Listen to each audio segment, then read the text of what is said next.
Amigos, bienvenidos al video de hoy.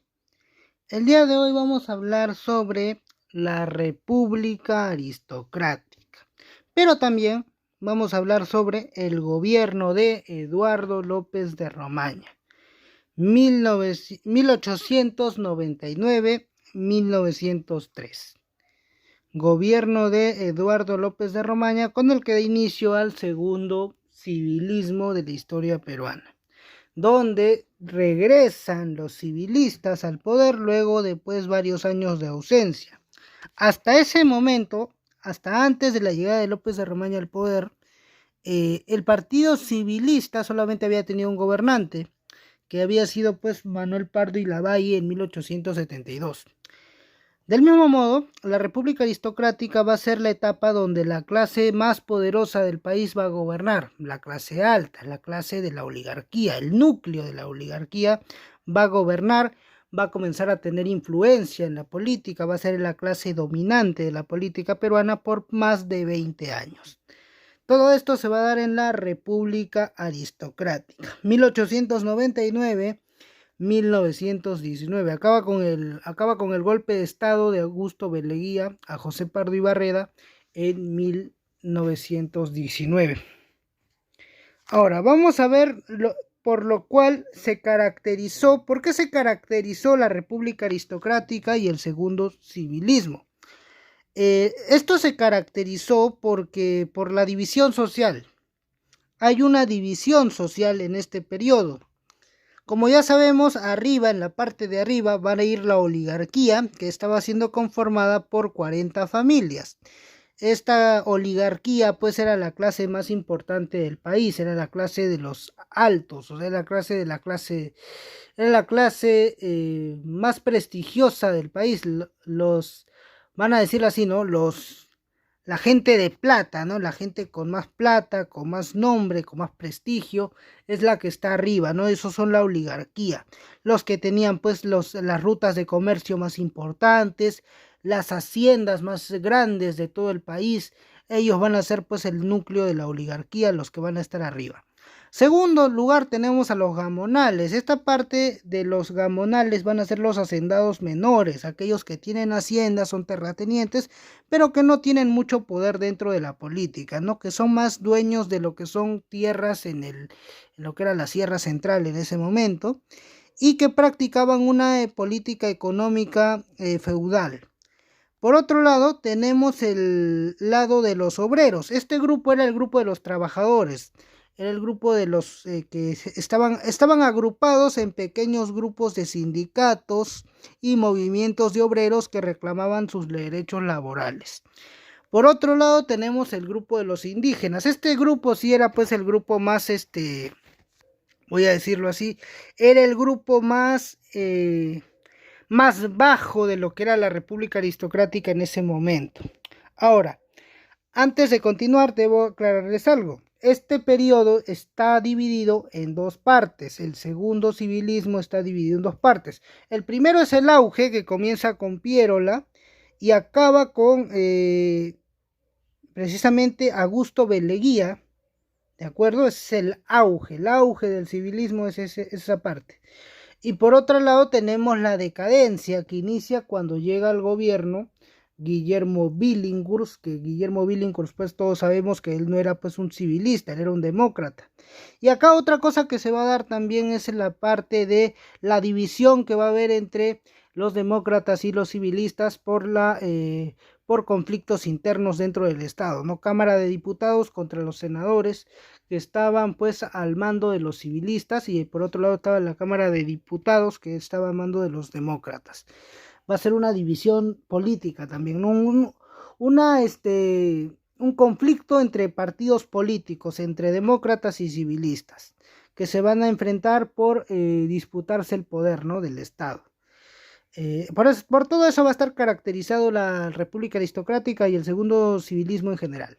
Ya, entonces, tenemos a los indígenas, que eran la clase más baja, eran la clase, eran las víctimas de la explotación y la usurpación de sus tierras, y carecían también, por supuesto, de derechos políticos, es decir, no tenían derecho a votar, por ejemplo, los indígenas.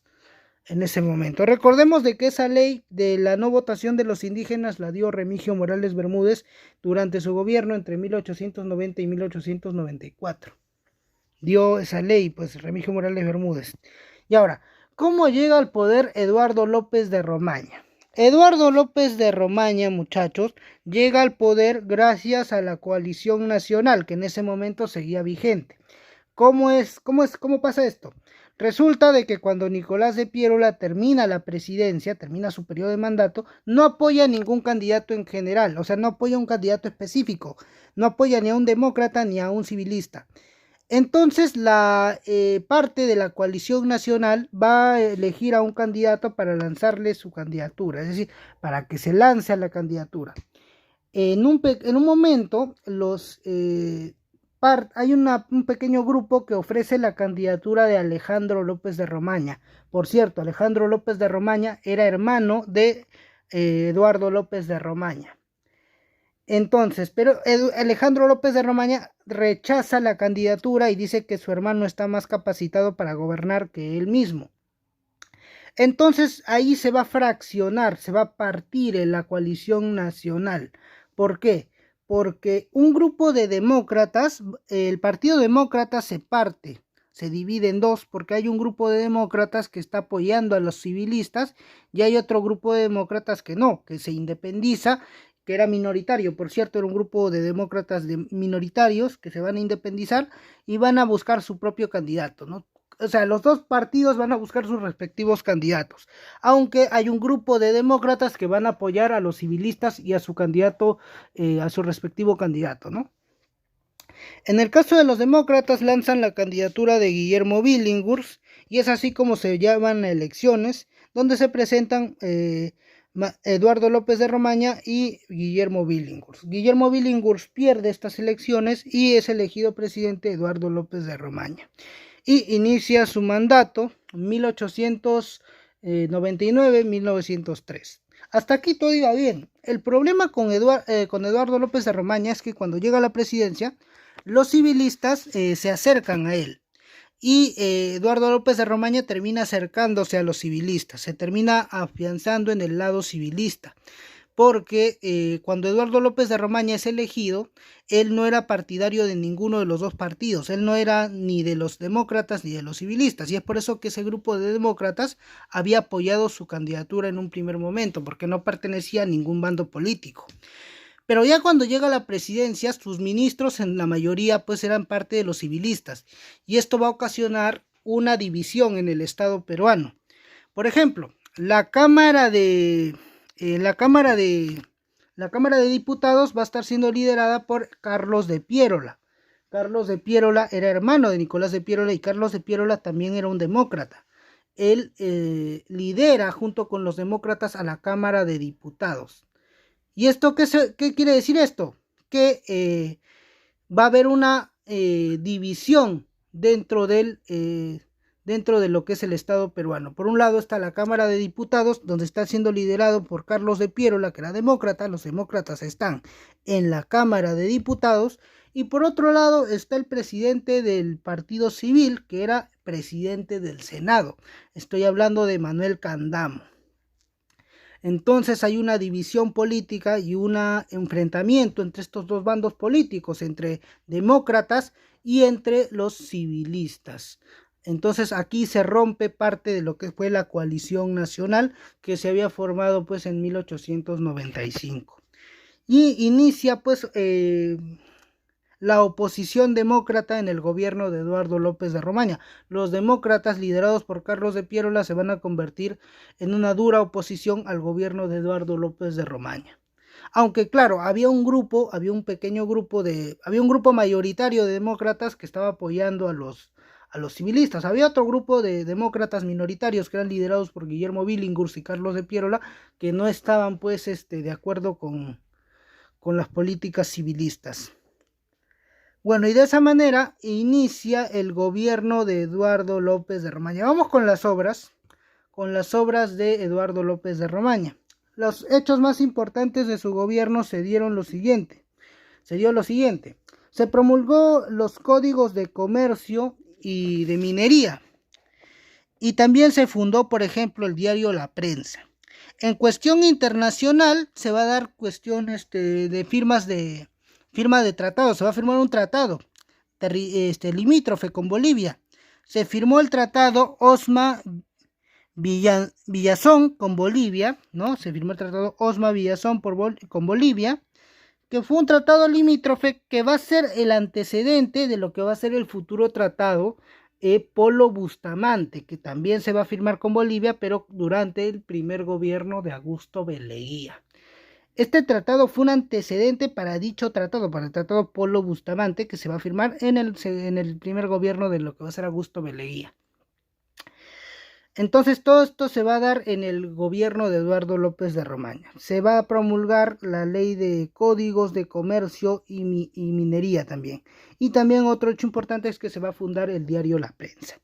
Y en la cuestión internacional también se va a dar que el Perú va a romper relaciones diplomáticas con Chile. ¿Por qué rompe el Perú relaciones diplomáticas con Chile? Por el tema de Tacna y Arica, por la cuestión de Tacna y Arica.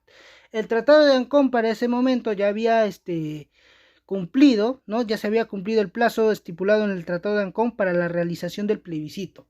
De hecho, durante el gobierno de Nicolás de Piérola, se mandó a Guillermo Billinghurst a que negocie con Juan José Latorre. Ese tratado se le conoce como Tratado Billinghurst-Latorre.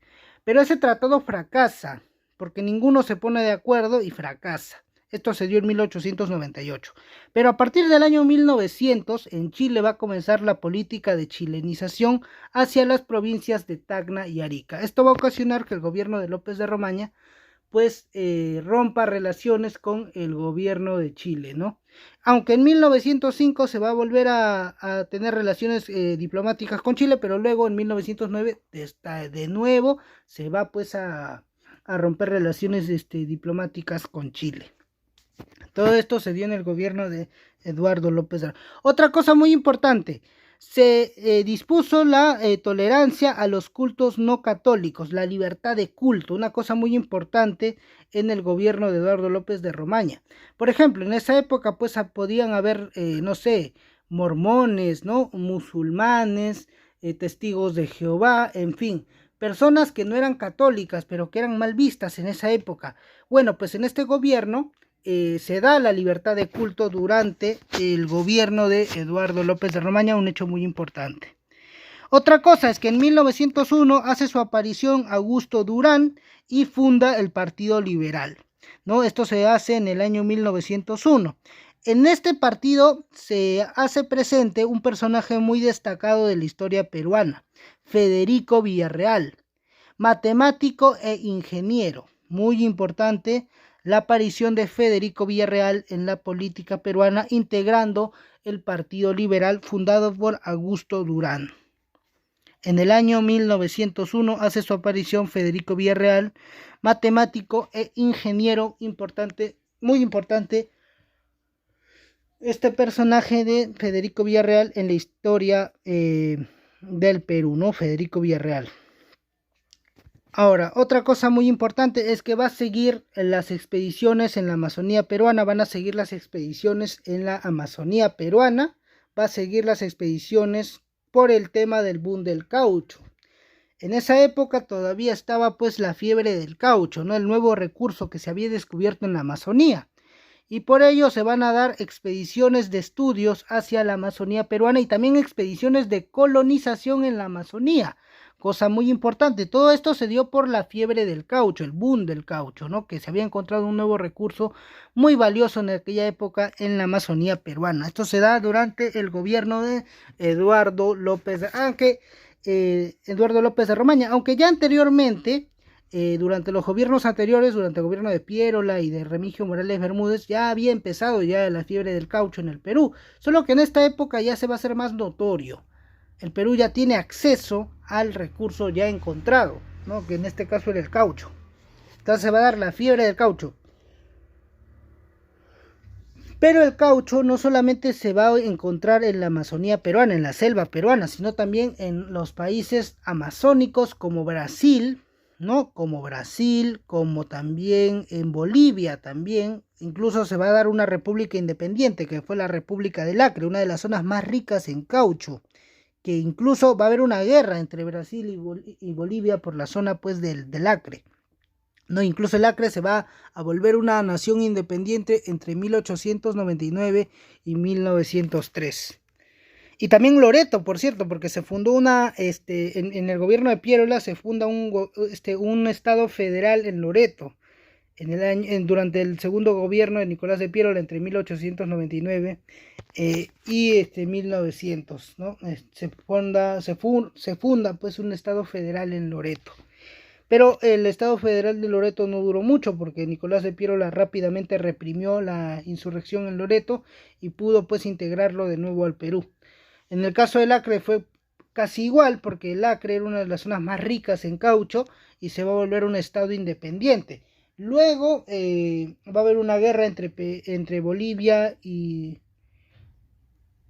Brasil, que va a terminar con el Tratado de Petrópolis, que es donde Brasil le gana el Acre a Bolivia. Otra de las cosas más importantes que se van a dar en el gobierno de Eduardo López de Romaña, se establecieron en Cerro de Pasco, ¿no? En la parte de Cerro de Pasco se establecieron la Cerro de Pasco Mining Company, que después pasó a llamarse Cerro de Pasco Copper Corporation. Posteriormente, en 1902, se pasó a llamar la Sociedad de Peruvian Mining Syndicates, ¿no? Sindicates. Se destaca la figura de James B. Huggins.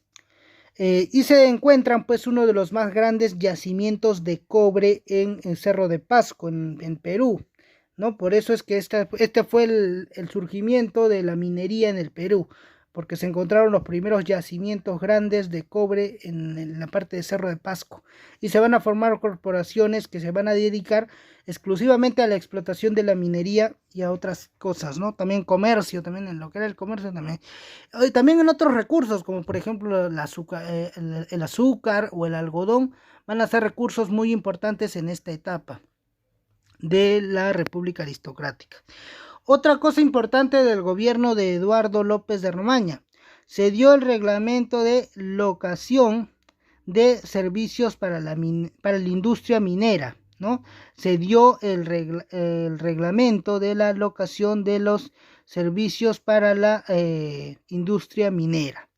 Y otra cosa más importante aún es que en 1902 también se produjo la rebelión indígena de Chucuito en 1902, liderado por un oficial del ejército. Este levantamiento, que fue el oficial Teodomiro Gutiérrez Cuevas, que en 1902 se unió a la rebelión de los indígenas, apoyándolos en sus reclamos contra los terratenientes y hacendados. ¿Por qué se da este levantamiento? Este levantamiento, en palabras simples, se da porque ya los indígenas para este momento se estaban cansando de los abusos y excesos que estaban cometiendo los terratenientes y hacendados del lugar en contra de ellos. En muchos casos, los terratenientes abusaban de su poder, quitándole parte de sus recursos a los indígenas, ¿no? Incluso en algunos casos no se les llegaba ni a pagar por esos recursos, y en otras ocasiones incluso se llegó hasta a cobrar multas inexistentes a los indígenas. Todo esto hizo que haya un levantamiento armado en el año 1902. Y así acaba el gobierno de Eduardo López de Romaña. Un gobierno, vamos a decir, medio, porque se dieron muchos conflictos, el enfrentamiento entre demócratas y civilistas, el levantamiento de los indígenas, ¿no? También problemas en el Estado, ¿no? Entre también demócratas y civilistas que estaban disputándose el poder del Estado, ¿no? Comienzan una lucha de poderes entre demócratas y civilistas. Esto va a continuar hasta el final del segundo civilismo, que se va a ver con Guillermo Billinghurst, cuando Billinghurst llega a la presidencia en el año 1912, cuando llegue Billinghurst en 1912 a la presidencia del Perú. Bueno, acaba el gobierno de Eduardo López de Romaña y va a aparecer la candidatura en las elecciones de 1903, va a aparecer la candidatura de Manuel Candamo. Manuel Candamo, que ya había sido presidente provisorio del Perú, pero de forma provisoria nada más, no de forma oficial, en el año 1895, durante la revolución de 1895, durante la coalición nacional. Él era presidente del Partido Civilista y en esas elecciones se da algo curioso. No participa el Partido Demócrata, porque el Partido Demócrata, que en ese momento seguía siendo liderado por Nicolás de Piérola, se niega a participar en las elecciones porque no quieren apoyar la elección no quieren apoyar la candidatura de Manuel Candamo. Entonces, pero sí se llega a dar una alianza de partidos en esas elecciones, que fue la alianza entre el Partido Constitucional, que había sido partido de Andrés Avelino Cáceres, y la alianza con los civilistas, ¿no? Con el Partido Civil. Y de esa manera, pues, Manuel Candamo fue el único candidato de esas elecciones, porque el Partido Demócrata de Piérola no participa en las elecciones de 1903. Entonces, Manuel Candamo lo tenía fácil para ganarla, porque no había candidato alguno. Es así como en 1903 es elegido presidente Manuel Candamo. Manuel Candamo es proclamado presidente el 8 de septiembre de 1903.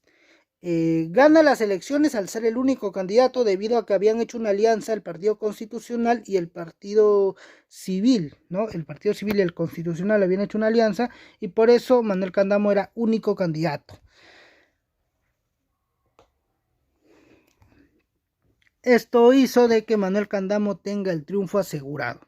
De tal manera que Manuel Candamo inicia su gobierno y él debía gobernar en un periodo de 4 años.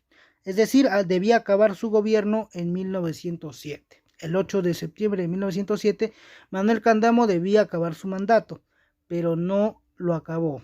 ¿Por qué?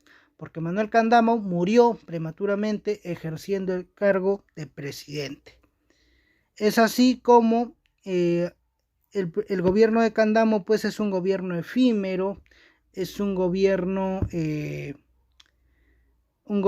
pues corto, porque no llegó a terminar su mandato Manuel Candamo.